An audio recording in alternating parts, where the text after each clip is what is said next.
Buenos días, buenas noches, buenas tardes. Todavía aquí es mediodía ahora mismo y estoy haciendo esta grabación en el lunes, pero pensando en que vosotros la veréis el domingo, perdón, el domingo no, el jueves, como es por costumbre. Ya os mandará el enlace don Julio como viene haciendo siempre.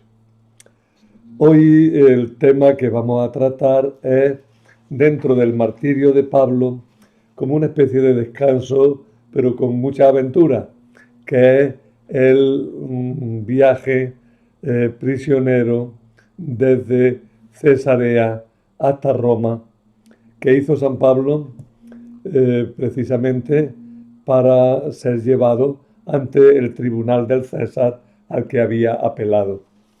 Detrás, en la parte de atrás, como veis, de los apuntes, tenéis un mapa ¿m? Bastante sencillo y claro que os muestra más o menos, porque no se sabe muy bien, cuál fue el recorrido del viaje. Y así de entrada, pues decimos que salió de Cesarea a Sidón, de Sidón a Antioquía, de Antioquía costeando por todo el sur de Turquía, luego después llegar hasta Creta y luego perderse en el Mediterráneo con grandes dificultades hasta llegar a Malta y desde Malta pasar a Sicilia, a la península italiana y por fin desembarcar en Pozzuoli. No sé si me habéis seguido un poco. De todas maneras, a la hora de la explicación, tenéis el mapa en vuestros apuntes, que los tenéis, que se os mandan, como sabéis siempre, junto con el enlace para escuchar esta charla. El que no tenga los apuntes, por lo que sea, puede seguirlo con cualquier mapa del Mediterráneo que tenga a mano. Bueno, ya he empezado, ya he introducido todo, ¿no? Los dos últimos capítulos de Hechos de los Apóstoles son un apéndice conclusivo de toda la obra. Y nos hablan del viaje de Pablo a Roma para ser juzgado en el tribunal del emperador al que había apelado para poder librarse de un juicio en Jerusalén en el que tenía la condena garantizada de antemano por la malevolencia de sus enemigos. Pablo, el relato tiene dos grandes partes, este relato. La primera parte, que es la que vemos hoy, que es el viaje a Roma prisionero, y el segundo relato, que es Pablo en Roma, que le pasó allí y que hizo allí, que lo veremos en la próxima clase. La primera parte está redactada en primera persona y constituye así el último de los pasajes nosotros del libro de los Hechos de los Apóstoles. Es que sabéis por otras clases y por otros momentos, y los que no, pues lo digo ahora también. En el libro de los Hechos de los Apóstoles hay una serie de pasajes, una serie de textos, una serie de relatos que están redactados en primera persona del plural. Nosotros fuimos, nosotros vimos, nosotros, ¿no? Estos relatos son siempre relatos de viajes marítimos y parece que son un diario de viaje de un acompañante de Pablo que fueron aprovechados por el autor de los Hechos de los Apóstoles y los dejó tal cual lo había encontrado en sus fuentes, o bien que fueran obras directas del mismo autor de los Hechos de los Apóstoles. De todas maneras, da la impresión más bien de que son de alguien que le cedió su diario de viaje a Lucas, y Lucas, viendo que estaba bien redactado y que lo que contaba estaba muy bien, pues prefirió contarlo por su cuenta, tal como ahí estaba.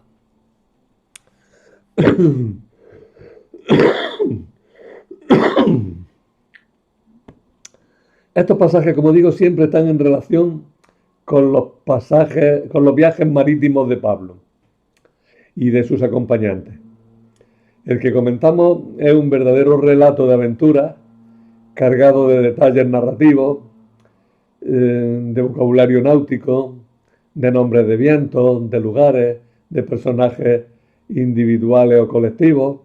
Es decir, está escrito por alguien acostumbrado a la navegación y por alguien que sabía escribir bien, porque cuenta unos pequeños episodios o anécdotas o relatos de aventura, como queráis. En la segunda parte, el capítulo ya metido en el capítulo 28, nos va a presentar a Pablo en Roma y está donde estará en un régimen de prisión domiciliaria a la espera del juicio definitivo en el Tribunal Supremo Imperial. La actividad que se narra allí será mínima, pero consistirá en una serie de conversaciones con los judíos de Roma en la que se insertan dos discursos conclusivos de la obra de los Hechos de los Apóstoles, dos discursos conclusivos que da Pablo precisamente. Pero eso es objetivo, digo, de la clase siguiente. Hoy vamos a ver el viaje y yo marco de entrada una cosa, mientras que el viaje, a pesar de que va prisionero, pues como todo viaje y como todo camino y como pues da una impresión de libertad, de cierta alegría de vivir, es un viaje además cargado de historias, de problemas, de dificultades. Ahora lo vamos a ver, ¿no? Y en todo este viaje pues resulta muy simpática la figura de Pablo, muy agradable, y para nosotros pues también, que hemos seguido todo el curso, su obra, pues nos viene bien que prácticamente el final de la obra sea este camino en libertad y con esa alegría de vida que se transmite en este capítulo. Pues bien, por fin, tras la larga estancia detenido en Cesarea, Pablo fue enviado a Roma como reo. Va prisionero, aunque sin acusación del gobernador, para que su causa se juzgara ante el Tribunal Supremo del Emperador. Es por tanto una situación bastante contradictoria. Va como prisionero, pero va sin acusación. Va porque ha apelado al César, y por eso tiene que ir como prisionero. Pero el que lo envía sin cargo, lo envía sin acusaciones. Durante el viaje, Pablo es presentado por el autor del relato como un hombre de Dios, sabio, profeta, milagroso, taumaturgo, que hace milagros. Hace bastantes milagros, ahora lo veremos. Dio sabios consejos, profetizó un naufragio, profetizó la salvación de todos los tripulantes de la nave, se ocupó de que fuera así también. Cuando sufrieron el naufragio en el que se vieron implicados por no haber escuchado a su tiempo las sabias palabras de Pablo, a pesar de todo, salvó con sus consejos a los tripulantes del barco de morir ahogados en medio de una tormenta terrible. Y gracias a su buena relación con el capitán del barco, evitó que él mismo y los demás prisioneros que iban en el barco fueran asesinados para evitar su fuga. Resistió la picadura de una serpiente, curó enfermos en Malta, entre ellos al padre del primero es un título, del primero de Malta. Por todas partes la iglesia, había ya por todo el Mediterráneo iglesias, comunidades cristianas, acogían a Pablo con veneración y con alegría. Por tanto, ese es el planteamiento un poquito del viaje. Ahora vamos a ir por partes. En una nave procedente de Adraminto, puerto cercano a Lesbos, Pablo, encomendado a la custodia del centurión llamado Julio, embarcó para ir costeando por el oeste de Siria y el sur de la actual Turquía, hasta donde pudieran encontrar una nave que se dirigiera directamente a Roma. Quiero que sepáis, los viajes de la antigüedad no son como los de hoy. Los barcos procuraban ir al abrigo de la costa, iban costeando. Pues si había cualquier problema, poder refugiarse en la costa. Había un trozo que había que hacerlo en mar abierto y le fue muy mal, ahora lo veremos. Y además iban buscando un sitio, un puerto, donde hubiera alguna nave que fuera a Roma, porque la nave que salió de Cesarea no se dirigía a Roma, sino que tenía la misión de eso, de buscar una nave que facilitara el viaje a Roma. Pero ya os digo, fue costeando por toda la costa del Líbano, de Siria, del sur de Turquía, van recorriendo todo el sur de Turquía, y van muy cerca de la costa, en navegación de cabotaje, ¿no? Y Pablo no va solo, lo acompaña Aristarco de Tesalónica, y el narrador,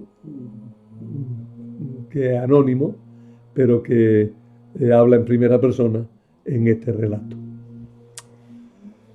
Primera etapa. Desde Cesarea llegaron a Sidón, que está un poco al norte, que es la ciudad fenicia famosa y bien conocida, que allí, en la ciudad de Sidón, se encontraron con una comunidad cristiana que acogió con amabilidad a los viajeros. Continuaron su viaje por el norte de Chipre, por enfrente de Cilicia, por Panfilia, hasta Mira, donde cambiaron de nave por fin. El viento era contrario y tardaron en llegar a Gnido, que fue donde desembarcaron. Pero luego costearon por Creta hasta llegar a una ciudad conocida como Buenos Puertos o Puertos Hermosos, donde también se detuvieron. Ya os digo, el viaje es de puerto en puerto prácticamente, ¿no? Por lo menos en esta primera parte. Pablo era buen conocedor de la navegación porque ya tenía bastante experiencia y conocía bien las circunstancias atmosféricas y náuticas. Y cuando llegaron allí a Creta, pues intervino aconsejando no hacerse a la mar y esperar a que viniera el buen tiempo, porque a finales de septiembre, pasado el gran ayuno que precede al día de la expiación, llegaba ya el mal tiempo. El clima, sabéis, por aquí, por España, por cualquier sitio, hasta finales de septiembre, bueno, pues estamos todavía de vacaciones de verano, ¿no? Y la navegación hasta finales de septiembre, pues se hacía bastante bien. Pero a finales de septiembre, más antes que ahora, empezaban las tormentas.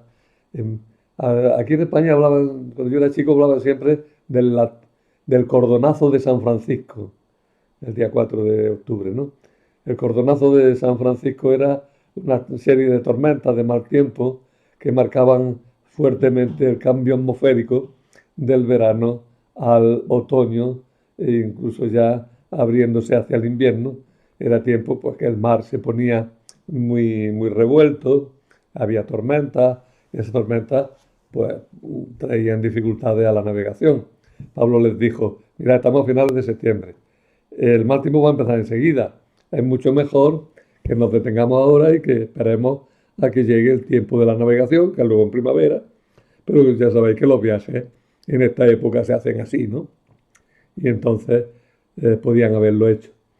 Pero no le hicieron caso. Ellos sabían más. No ves que buen tiempo hace, se hace sol, va a ponerte ahora que va a hacer más tiempo. Pues sí. Así es que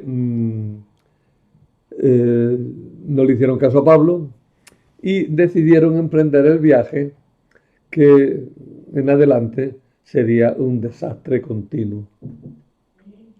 Es la primera de las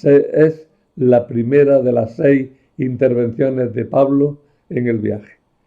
y es para decir tener cuidado y para mostrarse como un hombre sabio que conoce el clima y que conoce cómo es la navegación en esa zona por donde ellos viven. Se nombra un puerto más y los puntos de la Rosa de los Vientos que importan en este relato.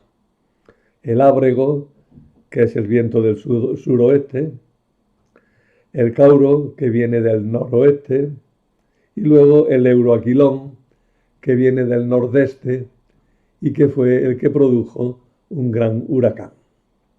Por tanto, el autor, nosotros, también conocía bastante bien los vientos y las circunstancias atmosféricas propias de finales de septiembre.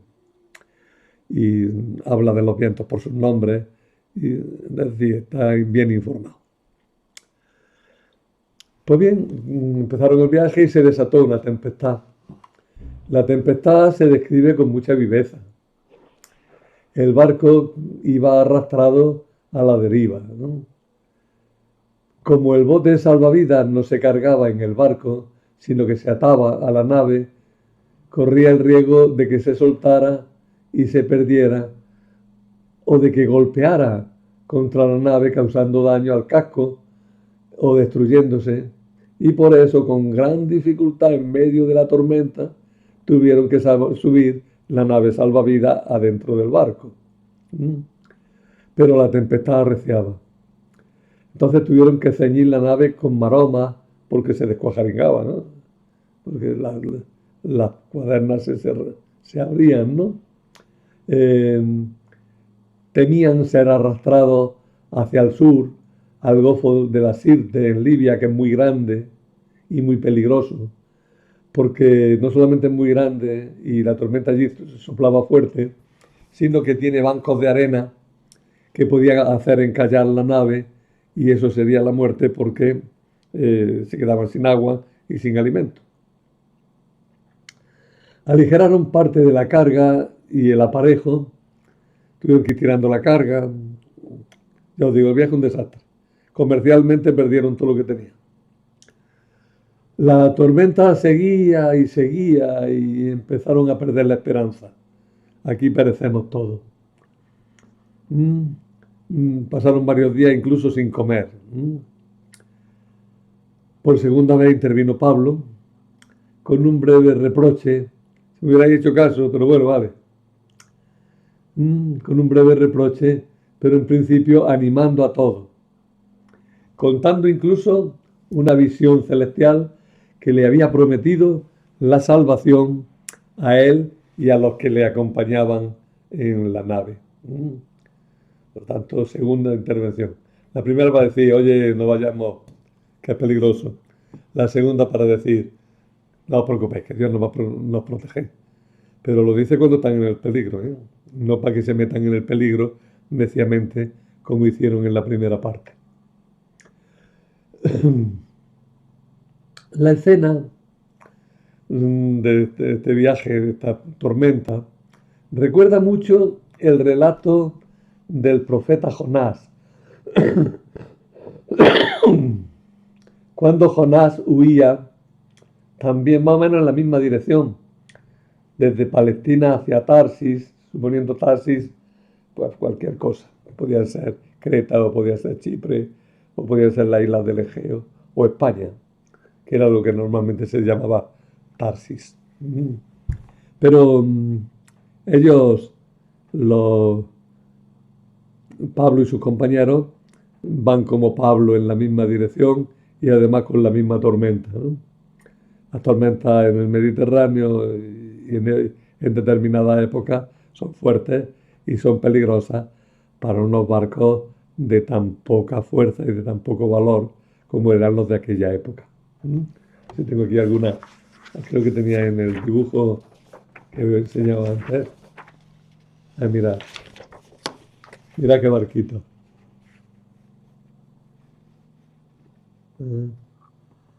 Los barquitos eran realmente poca cosa. Incluso estos un poquillo más grandes que he puesto aquí en medio. eh, Eran cascarrones de nuez, ¿eh? Eso no tenía entidad ninguna, ¿no? Eran barcos muy débiles. A pesar de todo, la navegación en el Mediterráneo en la época romana fue muy activa, ¿eh? Y incluso había también muchos piratas, pero en la época de San Pablo ya estaban gozando de una tranquilidad en ese sentido, porque ya desde Pompeyo los romanos y luego Julio César habían hecho una limpia de piratas muy grande y la navegación por el Mediterráneo en este momento era fácil y sin dificultades, y bastante segura en cuanto a la cuestión de piratas. Pero en cuanto a la cuestión de que los barcos eran débiles, pues seguían siendo débiles.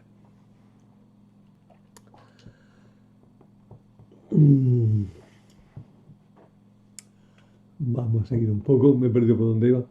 La tempestad arreciaba, tuvieron que ceñir la nave con maromas, temían ser arrastrados al Golfo de la Sirte en Libia, que era muy peligroso porque tiene bancos de arena y que podían hacer encallar la nave. Aligeraron parte de la carga y el aparejo, y la tormenta seguía, y empezaron a perder la esperanza. No pudieron comer. Intervino Pablo en la segunda vez, reprochando un poquillo, no se pudo aguantar, pero en general el reproche lo dejó de lado. Y fue a lo que importaba. Animó a todos contando su visión. Había tenido una visión. Dios le había aparecido, Dios le había mandado una visión en la que le prometía salvarlo a él y a los compañeros del mar, ¿no? De aquella tormenta. Hemos dicho que estamos en una escena muy parecida a la del relato de Jonás, cuando huía por estos mismos mares de la misión que Dios le había encomendado. Pero por tanto aquí tenemos una semejanza a contrario. Mientras que Jonás huía de cumplir su misión, Pablo va al cumplimiento pleno de su misión. Se resaltan las diferencias con Jonás, destacando la bondad, la inocencia y la grandeza de ánimo de San Pablo. Bueno, la tempestad duraba ya 14 días. 14 días de tormenta. Algo horroroso. Habían tenido que tirar la carga. Iban a la deriva, no tenían ni timón. Iban por lo que en el libro de los Hechos de los Apóstoles se llama mar Adriático, que no es el mar Adriático propiamente dicho, sino el sur del mar Adriático. Mirad, en el mapa aquí lo veis. El mar Adriático es el golfo que penetra, ¿no? El de aquí arriba. A ver, aquí. Este es el verdadero mar Adriático. Pero en el libro de los Hechos de los Apóstoles le está llamando mar Adriático a esta parte del sur. ¿Lo veis, no? A esa parte del sur.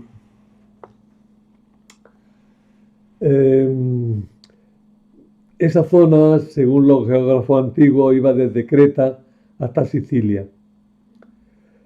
Pero de pronto los marineros notaron que disminuía la profundidad del mar y se asustaron mucho, porque claro, al disminuir la profundidad del mar quería decir que podían encallar o estaban llegando a tierra. En cualquier caso, si se daban un golpe, puesto que ahí había posibilidad de salvación por la poca profundidad y por la cercanía de las costas, por los pasajeros que iban prisioneros podían huir. En el caso de que huyeran, los soldados pagaban con su vida el no haberlos custodiado adecuadamente. Por eso la costumbre era que si había peligro de huida los mataban a todos los prisioneros para librarse los mismos soldados de su propia ejecución. Costumbres muy duras, muy difíciles, pero así eran, ¿no? En un primer momento incluso los soldados sencillamente intentaron huir sin tener que matar a los pasajeros, dejándolos ahí para que se hundieran y se murieran, ¿no? Pero Pablo intervino por tercera vez. Y ahora, para evitar la huida de los soldados, que ponía en rápido naufragio, o sea, que suponía el rápido naufragio y la muerte de los pasajeros. Por tanto, Pablo, que ha intervenido para decir no nos vayamos, que cuesta, que hay peligro, que había intervenido diciendo Dios nos va a salvar a todos. Ahora interviene también con el capitán y hace presión y consigue evitar que los soldados huyan y los marineros huyan por su cuenta, y consigue también que no dejen solos y abocados a la muerte a los pasajeros que iban en la nave.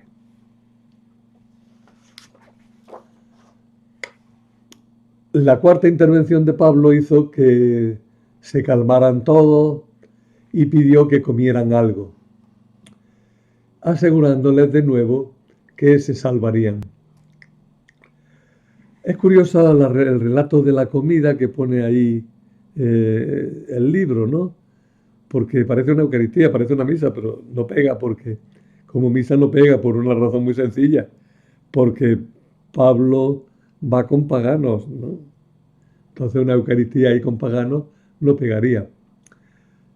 Pero la comida se hizo precedida de una bendición, la bendición que los judíos tienen la costumbre de hacer. Insisto en que no había Eucaristía, no había, ni siquiera en el grupo reducido de Pablo, a pesar de que las palabras y el texto sugieren eso, ¿no? Pero no pega. En este contexto se nos dice que el número de los tripulantes y pasajeros era muy grande, 276 personas. Así es que la nave, aunque débil y desvencijada, pero era muy grande para meter tanta gente, ¿eh?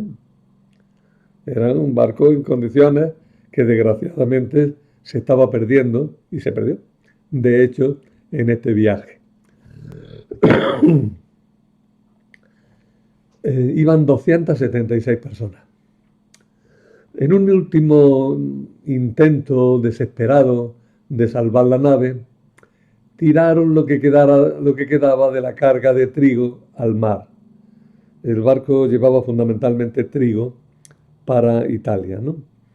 Fijaros que en la época de los primeros siglos del cristianismo, en la época incluso un poquito antes, desde Augusto, el transporte de grano desde Egipto y desde Oriente hacia Roma se hizo imprescindible y totalmente continuo y necesario, ¿eh? En Egipto se había convertido en el granero de Italia, y los barcos pues tenían que transportar ese trigo, que luego en Roma muchas veces incluso se repartía demagógicamente cuando la gente empezaba a pedir pan y circo, y los emperadores y los gobernantes, para tener tranquila a la gente, pues les repartían pan, repartían alimentación de este trigo que venía de Egipto y que venía de Oriente. Tened en cuenta que Egipto era propiedad personal del emperador, ¿eh? Personal del emperador. Pero claro, también tenía su gobierno y también tenía su organización. Pues traían desde allá el trigo, pero aquí tienen que tirarlo. Se ven obligados porque la tormenta sigue arreciando, la nave ya no puede con más, y venga, a ver si, bueno, vamos a tirar el trigo, a ver si salvamos esto. Pero se quedaron ya casi sin nada, ¿no? Cuando amaneció, sin embargo, vieron una playa, pero no sabían dónde estaban. Y aquí el relato se llena de tecnicismos marineros que en definitiva lo que nos dicen es que tuvieron que abandonar el barco ya maltrecho para ir a la playa. El barco ya abandonado, ya no sirve para nada, y ellos pues se tiran al agua que ya les llega a la rodilla, y van, corre, van andando hasta llegar a la playa con las dificultades y la tristeza propia de quien ha tenido un naufragio. De nuevo los soldados temían que los prisioneros aprovecharan para escaparse y decidieron matarlos a todos. Según la ley romana, lo dije antes, los soldados guardianes eran castigados con la pena que se iba a aplicar al preso huido. Ya hemos visto que bueno, lo hemos visto en otros lugares de los Hechos de los Apóstoles, en 12:19, cuando liberan a San Pedro, ¿no? Pues allí se ve que fueron ejecutados los guardias que custodiaban a Pedro cuando éste escapó de la cárcel. Los guardias lo tenían claro, si se escapa el prisionero, los ejecutan a ellos. Por tanto, aquí, ¿qué es lo que quieren hacer? Pues quieren matarlos a todos para que no se les escape. Pero el centurión, queriendo salvar a Pablo, impidió estas ejecuciones y organizó la llegada a tierra de todos los pasajeros, que de hecho llegaron felizmente. Pues bien, una vez que llegaron a tierra, chorreando, figuraros el panorama, chorreando, haría frío, ya en septiembre, a finales de septiembre, primeros de octubre, hace mucho frío por las mañanas. Y si está chorreando, pues muchísimo más, ¿no? Pues con frío, con toda la tristeza de haber perdido todo, con el miedo a que los mataran, porque estaban en aquella situación. Bueno, pues llegaron a tierra y allí empezaron ya a preguntar con uno y con otro y se enteraron por fin de que estaban en la isla de Malta, la que actualmente es una isla independiente en el Mediterráneo, al sur de la isla de Sicilia. Pues estaban allí en Malta y quiere decir que habían recorrido dando tumbos unos 800 kilómetros desde Creta y habían pasado más de 15 días. Fue algo para ellos durísimo, durísimo, ¿no? En medio del mar pasaron hambre, mojados, golpeados, todo lo mal que se puede pasar en una tormenta de ese tipo. Los nativos son designados como bárbaros. ¿Qué quiere decir bárbaro? Bárbaro no quiere decir brutal, ni quiere decir maleducado, ni quiere decir cruel. Bárbaro quiere decir que no habla ni latín ni griego. En la época aquella, los que no hablaban latín ni griego, y para los judíos ni arameo tampoco, pues eran considerados bárbaros, extranjeros. En la palabra bárbaro hay quienes opinan que es una onomatopeya, imitando el hablar que no entendemos, bla, bla, bla, bla, bla, bla, bla, bla, bla, bla, bla, bla, bla, ¿no? Esa onomatopeya es la que da nombre a bárbaros. Bárbaro se dice igual en latín que en griego, y aquí se dice intentando explicar que no hablaban el latín ni el griego. Pero esto es extraño, porque en Malta sí que se hablaban esas lenguas. No sé, pero dice eso, eran bárbaros. Sea lo que sea, ellos, esta gente, aquellos bárbaros que decimos, acogieron a los náufragos con una hospitalidad poco común. La frase es muy bonita porque indica que eran buena gente aquella. Y al encontrarse con unos que naufragaban y que se les metían allí en la tierra sin nada y pasándolo muy mal, dice que los acogieron con una hospitalidad poco común. Hicieron hogueras para que pudieran secarse y calentarse allí en la playa y les dieron refugio de la lluvia y del frío a estos náufragos que estarían pasándolo, pues como lo pasan hoy día los que van en las pateras y que desembocan por los mismos lugares más o menos. Bien podía ser en este sentido, y lo digo sin broma, lo digo seriamente, bien podía ser San Pablo en este sentido realmente también considerado un viajero que había pasado por las pateras y por las dificultades, por mucho que el barco que llevaban fuera grande, ¿no? Bueno, pues hicieron esa hoguera y por quinta vez destaca la figura de Pablo, porque al ir recogiendo la leña para hacer la hoguera, entre la leña salió una serpiente y le picó a Pablo. Tuvo una mordedura de serpiente. Y a pesar de eso, la gente creía que se iba a morir. Buah, este malo era, se ha salvado del agua, pero los dioses no han permitido que se salve realmente y por eso han mandado una víbora para que le pique y se muera de su veneno. Pero pasaba el rato y San Pablo estaba tan tranquilo y no se moría, ¿no? Y entonces, pues, la gente empezó a extrañarse, ¿no? Mm, Pues la cosa fue muy sencilla, ¿no? Pusieron, él estaba, como digo, cogiendo la leña y entre la leña se resguardan las serpientes con facilidad y entonces salió allí una víbora que se le enroscó en el brazo y le mordió. Él la sacudió y la bicha cayó al fuego. Es que no era venenosa, pues no lo sabemos, ¿no? El hecho es que Pablo no se murió de la picadura, ¿no? Todos pensaban que el apóstol iba a morir en breve y creyeron que se trataba de un criminal, que no habiendo muerto en la tempestad, había subido, o sea, había sido alcanzado por el castigo divino definitivamente. La diosa justicia actúa cuando tiene que actuar, pero actúa. Hoy los niños de nuestra época dirían que tiene el karma, ¿no? Pero no se murió, evidentemente. Al continuar sano, cambiaron de opinión y consideraron que Pablo era una divinidad. Resiste a la serpiente.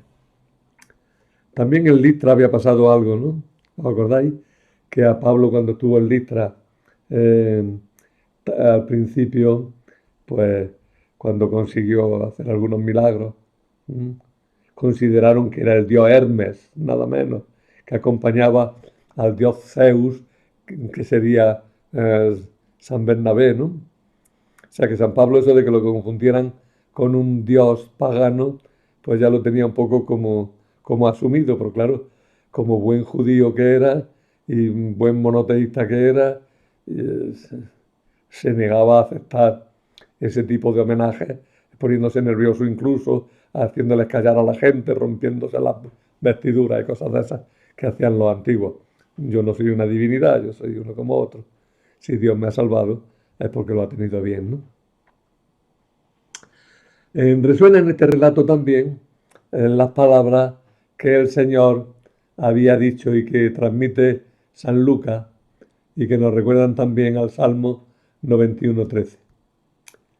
Mirad, he dado el poder de, a vosotros de pisotear serpientes y escorpiones y todo poder del enemigo, y nada os hará daño alguno. Pablo ciertamente no es una divinidad, pero es un hombre inocente. No es ningún criminal, sino un hombre justo. Y por eso lo protege Dios de la tempestad y del veneno de la serpiente. Una sexta y última intervención de Pablo lo mostrará curando enfermos. Veis que he querido destacar esas 7 intervenciones que pone el libro de los Hechos de los Apóstoles de Pablo, ¿no? Son intervenciones importantes porque muestran a Pablo como sabio, como hombre de Dios, como eh, protegido por Dios en las dificultades, como capaz de orientar y ayudar, capaz de salvar a sus compañeros. Es decir, estas intervenciones que aparecen en este capítulo de los Hechos de los Apóstoles quieren mostrar a Pablo como un gran hombre, o más todavía, como un gran apóstol, como un gran santo. Bueno, pues la sexta y última intervención de Pablo lo muestra curando enfermos en la isla. En primer lugar, curó de fiebre al padre del primero. Primero aparece como título del gobernador de la isla, Opotos, el primero. Antes creían los comentaristas, creían que Lucas no conocía el título y que había puesto eso como un título así muy común, el primero, el principal de la isla.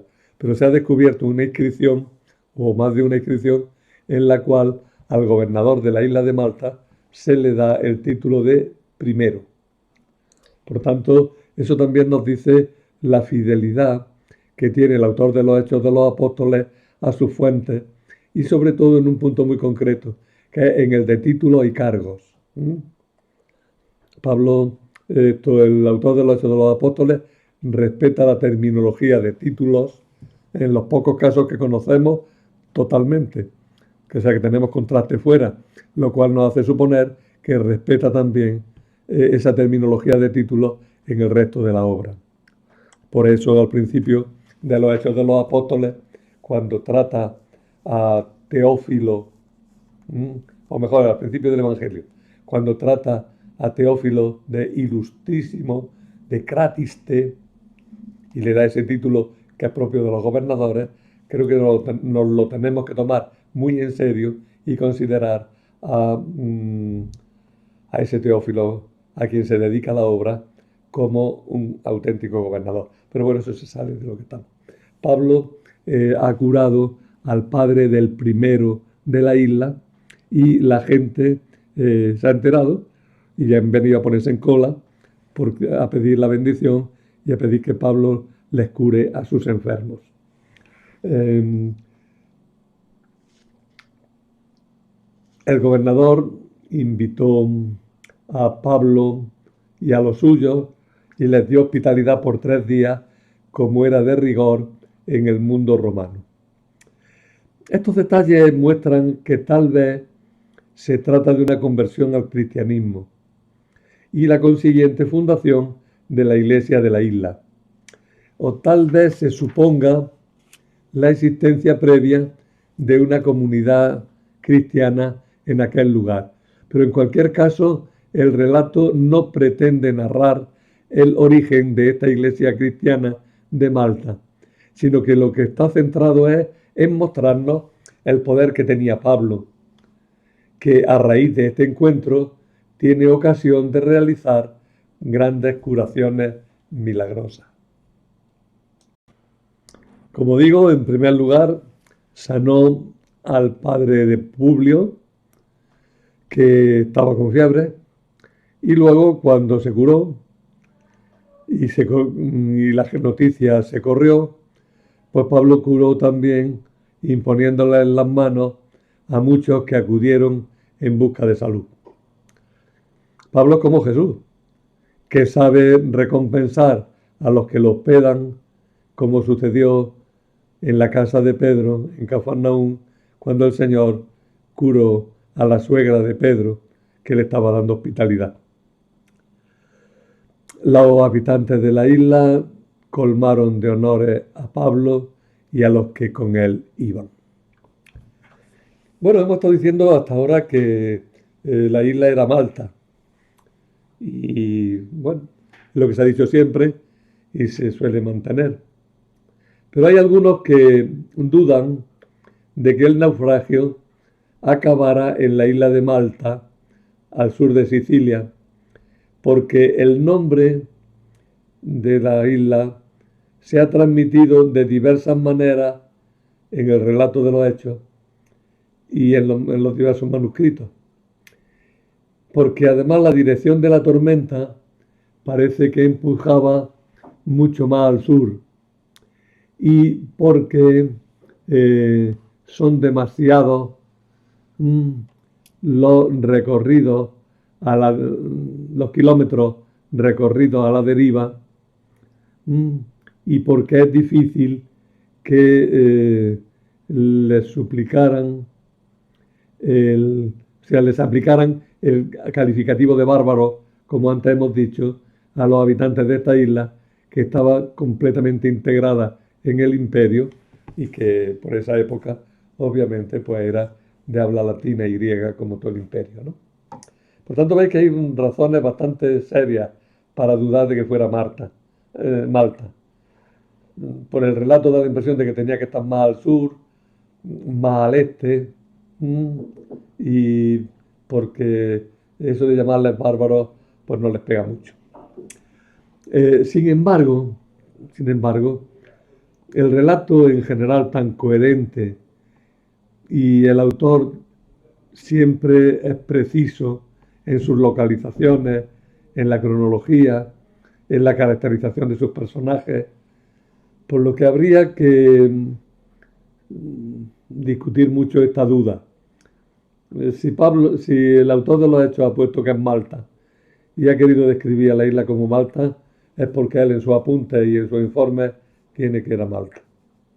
Y querer ahora decir que no era Malta, pues sí hay razones para decirlo, pero también hay razones para decir que es Malta. La principal, que el autor de los Hechos de los Apóstoles en estas cosas no habla a tonta y loca y no suele equivocarse. Bueno, aquí ya sí se tuvieron que parar. Era invierno, invierno, venían de un naufragio y ya no se atrevían a navegar para pasar desde Malta hasta Italia por muy cerca que estuviera. Estaban ya al lado de Italia, ¿no? Pero ya saltar suponía el riesgo de otra tormenta y no tenían cómo. Además de los barcos que había en Malta, no se atrevían por ese momento a salir a alta mar. Llegó por fin la primavera y al llegar la primavera encontraron una nave de Alejandría que se identificaba por llevar en el mascarón de proa las imágenes de Castor y Pollux, dioses paganos muy venerados en Roma, y que aquí se destacan. Pablo ha sido entregado a los gentiles. Se ha entregado al solo de alguna manera. Y por eso tiene que navegar incluso en una nave cuyo mascarón de proa son dioses paganos. Pero también se nos está diciendo que ya estamos en el ámbito romano. Castor y Pollux son decididamente divinidades romanas y muy queridas además en Roma. La barca además viene de Alejandría. Por cierto, de Castor y Pollux, en el Capitolio actualmente, donde está el Ayuntamiento de Roma, al lado del monumento al soldado desconocido y a la iglesia de Araceli. Hay una escalinata que la diseñó Miguel Ángel Buonarroti, ¿no? en el siglo XVI, y en esa escalinata justo al principio están las figuras de Castor y Pollux también, ¿no? Como dos muchachotes allí puestos en estatua. Y los romanos, pues aunque son mitos paganos, pues, todavía siempre de alguna manera se remiten a estos patronos paganos de la ciudad. Pero vamos, Pablo por supuesto que no es que estuviera muy contento de ir protegido por dioses falsos, ¿no? Digo que las etapas ya desde desde Malta hasta Roma, pues se sucedieron rápidamente. Mm, Tuvieron breves estancias en cada lugar al que llegaban. Mm, Siracusa, Regio y luego Puteoli. Puteoli en aquella época se utilizaba como uno de los puertos de Roma. Era el puerto más comercial. Mm, Roma está metida en tierra, en Roma no está en la orilla. Roma está a unos 30 kilómetros metida en tierra. Pero utilizaba como puerto Ostia. Hostia significa puerta, sin H. Cuando tiene H, hostia, significa ofrenda. Bueno, el puerto de Ostia, el puerto de la puerta de Roma, y ese era el grande, pero para la cosa comercial, los romanos utilizaban también como auxiliar el puerto de Puteoli. Y allí permanecieron una semana con los cristianos del lugar, venían reventados del viaje y necesitaban descansar un poco. Allí abandonaron la nave, se bajaron de la nave seguiría con su historia y su viaje y su vuelta, pero ellos ya se desentendieron de aquella nave y como una caravana de presos, guiados por, el, por los soldados lo habían llevado, pues se encaminaron hacia Roma. Ya aquí empieza la procesión que ha venido con angustias, con dificultades, pero libre y con alegría de vida. Aquí se nos pone ya triste. Una caravana de presos es siempre algo doloroso. Abandonaron la nave y siguieron por tierra hasta Roma, pasando por Foro Apio y por 3 tabernas. Eh, Algunos de los cristianos de la capital salieron a recibirlos para acompañarlos en la última etapa del viaje. Se portaron bien con él. Le dijeron, oye, que viene un, un predicador, el que nos escribió una carta, que se llama Pablo, y viene para acá, para Roma, viene a visitarnos. Y bueno, algunos cristianos que a lo mejor lo conocían ya Pablo de Asia, pues dijeron, bueno, vamos a recibirlo al hombre este, que merece la pena ser corteses con él y además viene prisionero y necesitará ayuda y necesitará protección y amparo. Pues bien, eh, José Luis Sicre, y con él quiero yo también hacerlo, acaba el relato de esta parte en su libro, en el libro este que tiene, del Hecho de los Apóstoles. Os lo voy a enseñar. Lo tenía aquí a mano. Sí.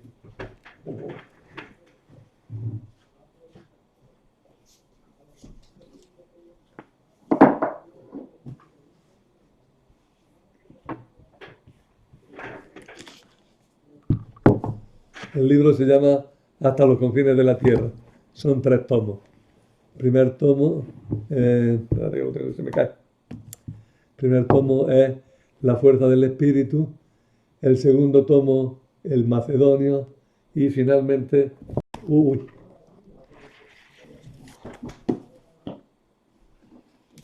finalmente el tercer tomo, que es este de la profecía. Son 3 tomos y parece que es un buen tocho, pero os recomiendo vivamente que lo leáis. Disfrutaréis leyéndolo y conoceréis muy bien los Hechos de los Apóstoles. El libro es una joyita, ¿eh? Si habéis leído El Cuadrante, que es otro libro con el mismo estilo de Sicre, pues ya estaríais algo introducido para leer este, ¿no? Cuadrante también son 3 tomos que presentan los evangelios, así en forma narrativa. El padre José Luis Sicre Díaz, que es jesuita, es mayorcito, y ha sido profesor durante mucho tiempo, y es un gran sabio, y además escribe muy bien y con frescura, en el buen sentido de la palabra, con soltura y con alegría, y hace aquí una novelilla. Hombre, no es que sea un gran novelista, pero pero la presentación es preciosa. Bueno, y también es una buena novelilla, está bien escrita y ayuda a conocer muy bien los hechos de los apóstoles. Si es que no en plan comercial, sino en plan académico, os recomiendo mucho la lectura de este libro. Bueno, al acabar esta parte, José Luis Sicre dice, las 6 escenas sobre Pablo son las que dan sentido a todo el relato del viaje. Por eso la he destacado yo,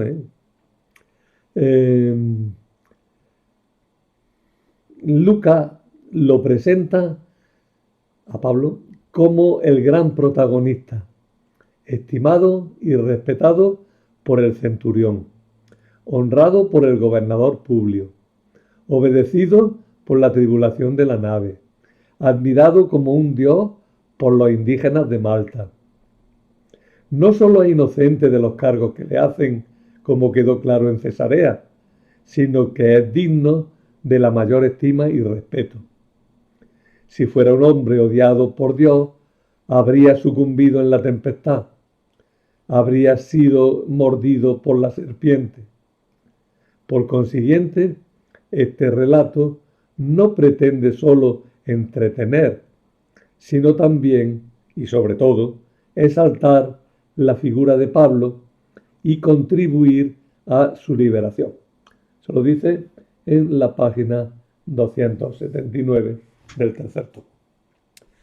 Pues bien, hasta ahí en nuestra presentación de este viaje accidentado, lleno de aventuras, de Pablo desde Cesarea hasta Roma.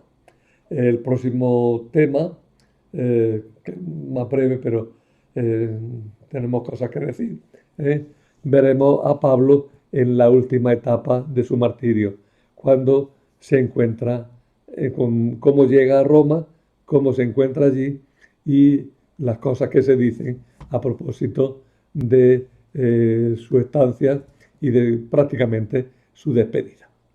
Y nada más. Vuelvo a insistir en una cosa, porque no he escrito la carta, ya la escribiré, en la que ir pensando que sería bueno que tengamos en junio un día de convivencia, una convivencia un poquito amplia, los que habéis participado en el curso y queráis, claro, o podáis, porque muchas veces es cuestión de poder.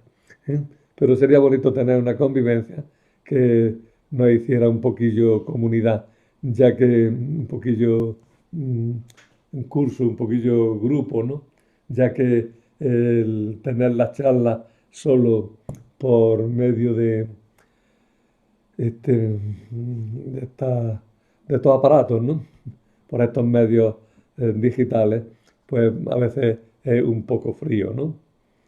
Me esfuerzo en predicarme a mí mismo en la pantalla, pero tengo que estar pensando todo el rato que me estáis oyendo, porque si no me resultaría muy raro estar aquí hablando solo. Y a vosotros me escucháis, lo sé, con atención y con cariño, y os agradezco esa atención. Bien, acabamos este tema.